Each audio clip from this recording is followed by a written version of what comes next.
Do you remember first case మీరు handle చేసినప్పుడు how was the nervous feeling, మీరు ఎలా హ్యాండిల్ చేశారు?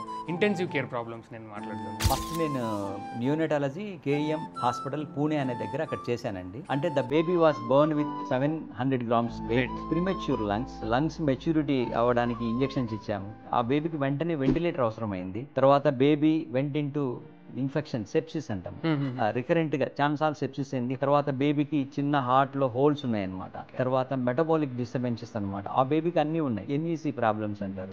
ఆ ప్రాబ్లమ్స్ ని ఎలా డీల్ చేయాలి, తర్వాత ఎర్లీ ఇన్ఫెక్షన్ ఎలా డీల్ చేయాలి, లేట్ ఇన్ఫెక్షన్ ని ఎలా డీల్ చేయాలి, మదర్ ఫీడింగ్ అంటాం కదా, డైరెక్ట్ గా పిల్లలకు పాలు ఇవ్వలేం, వాళ్ళకి ట్యూబ్ ఫీడింగ్స్ అనమాట. ఇప్పటికి నా ప్రాక్టీస్ లో ప్రతిరోజు నేను గుర్తు తెచ్చుకునే పేషెంట్ ఎవరంటే బేబీ ఆఫ్ టాటే. ఒకసారి న్యూనటాలజీ లో ఏదైనా డౌట్ వచ్చిందంటే ఆ బేబీ ఫైల్ ఓపెన్ చేస్తే మొత్తం ఉంటుంది. రోజు రౌండ్స్కి వెళ్తానే ఫస్ట్ ఆ బేబీ దగ్గరికి వెళ్ళి అన్ని చూసుకొని తర్వాత రిమైనింగ్ బేబీస్ని చూసేవాళ్ళము.